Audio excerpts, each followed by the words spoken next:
Hi friends, ஈஸியான dinner recipe தான் பார்க்க போகிறோம். இட்லி மாவு எடுத்து வச்சுருக்கேன். ஒரு 2 கரண்டி இட்லி மாவு எடுத்து வச்சுருக்கேன்.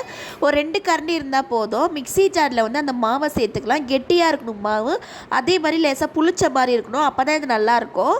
அதுக்கப்புறம் வந்து வெல்லம் வந்து சேர்த்துக்கிறேன். வெல்லம், நாட்டு சக்கரை எது நல்லா சேர்த்துக்கோங்க. 2 வாழைப்பழம் சேர்த்துட்டு இப்போ இதை வந்து நம்ம அரைச்சிட்டு வந்துடலாம். நல்லா அரைச்சிட்டு இப்போ இதை வந்து குழி பணியாரமாக ஊற்றினா ரொம்ப நல்லாயிருக்கும். கிட்ஸுக்கு ரொம்ப பிடிக்கும். ட்ரை பண்ணி பாருங்கள். பிரேக்ஃபாஸ்ட்டாக இல்லை நைட்டு டின்னராக கூட இது செஞ்சு கொடுங்க.